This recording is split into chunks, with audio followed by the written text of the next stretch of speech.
Welcome to Telugu education tips YouTube channel. Friends, వాళ్ళ వీడియోలో ఏమైతే డిస్కస్ చేయబోతున్న టాపిక్ ఏంటంటే ఏపీకి సంబంధించి పాలిసెట్ 2025 రిలేటెడ్గా మనకు ఇవాళ నుంచి అప్లై చేయడం అయితే స్టార్ట్ అవుతుంది. బట్ ఈ ఒక్క సర్టిఫికేట్ లేకుండా మాత్రం దయచేసి పాలిసెట్కి ఇప్పుడే అప్లై అనేది చేయకండి. ఆ సర్టిఫికేట్ ఏంటి, ఎందుకు ఇంపార్టెంట్ అన్న దాని గురించి వీడియోలో అయితే క్లారిటీగా తెలుసుకుందాం. కాబట్టి వీడియో అనేది ఇంట్రెస్టింగ్గా యూస్ఫుల్గా ఉంటుంది. పూర్తిగా చూడడానికి అయితే ట్రై చేయండి. ఇక టాపిక్ అయితే స్టార్ట్ చేసే ముందు నా చిన్న రిక్వెస్ట్ ఏంటంటే ఇప్పటివరకు మన తెలుగు ఎడ్యుకేషన్ టిప్స్ యూట్యూబ్ ఛానల్ని మీరు ఎవరైనా సబ్స్క్రైబ్ చేయకుండా చూస్తున్నట్టే మీకు యూస్ఫుల్ అయ్యే ఇలాంటి ఎన్నో వీడియోస్ కోసం అయితే సబ్స్క్రైబ్ చేసుకోండి. ఫ్రెండ్స్, ఇక టాపిక్లోకి వచ్చేసినట్టయితే ముందుగా ఏపీ పాలిసీ 2025కి సంబంధించి ఈ రోజు నుంచి మీరు అప్లై అనేది చేసుకోవచ్చు. బట్ ఎలా అప్లై చేయాలి అన్న దాని గురించి నేను ఇవాళ వీడియో అయితే చేస్తాను, ప్రాబ్లం అయితే లేదు. బట్ ప్రజెంట్ వెబ్సైట్ అనేది ఇంకా లైవ్ అయితే అవ్వలేదు. ఇంకా 2024దే మనకు అప్డేట్ అయితే చూపిస్తుంది, 25కి అప్డేట్ అయితే అవ్వలేదు. వన్స్ అది అప్డేట్ అవ్వగానే ఎలా అప్లై చేయాలన్న దాని గురించి డెమో వీడియో అయితే మనమైతే తెలుసుకుందాం. బట్ అప్లై చేయడానికంటే ముందు ఈ యొక్క సర్టిఫికేట్ మీ దగ్గర ఉంటేనే మీరు అప్లై అనేది చేయండి. లేదు అంటే ఫస్ట్ ఈ సర్టిఫికేట్కి అప్లై చేసి ఈ సర్టిఫికేట్ వచ్చిన తర్వాత మీరు పాలిసెట్కి అప్లై అనేది చేయండి. ఆ సర్టిఫికేట్ ఏంటి అన్నది ఇప్పుడు మనమైతే గమనిద్దాం. ఆ సర్టిఫికేట్ మెయిన్గా ఏంటి అంటే ఇన్కమ్ సర్టిఫికేట్ అనమాట. గుర్తుపెట్టుకోండి, ఈ యొక్క ఇన్కమ్ సర్టిఫికేట్ మీకు ఎలిజిబిలిటీ ఉంది ఆర్ మీకు ఇన్కమ్ సర్టిఫికేట్ వచ్చి ఆర్ మీకు ఈ యొక్క సర్టిఫికేట్ తెచ్చుకోవడానికి ఛాన్స్ ఉండి మీరు ఆ సర్టిఫికేట్ లేకోకుండా అయితే మాత్రం ఎట్టి పరిస్థితుల్లోనూ మనకు పాలిసెట్కి అప్లై అనేది చేయకండి. ఫ్రెండ్స్, ఇప్పుడు మీ దగ్గర ఇన్కమ్ సర్టిఫికేట్ ఉంది అనుకోండి, మీరు పాలిసెట్కి అప్లై చేయండి.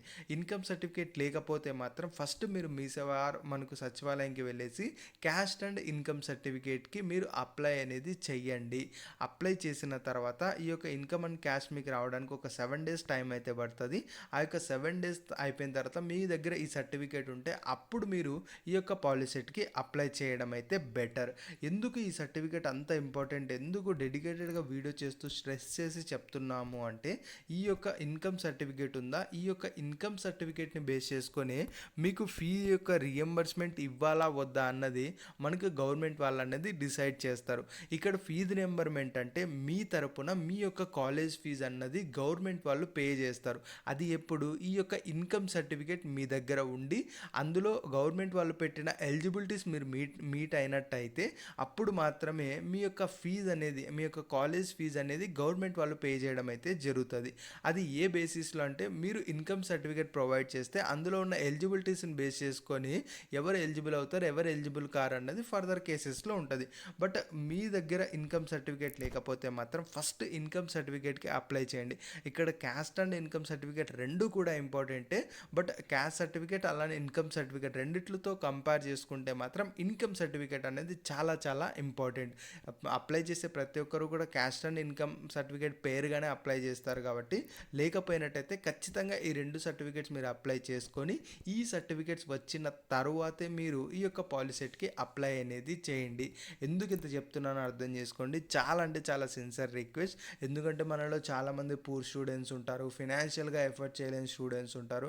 అలాంటి వాళ్ళందరికీ మనకు మెయిన్ హోప్ ఏంటి అంటే ఈ యొక్క ఇన్కమ్ సర్టిఫికేట్ ద్వారా మనకు ఫీజు రియంబర్మెంట్ వస్తే అదే మనకు చాలా వరకు హోప్ అనమాట.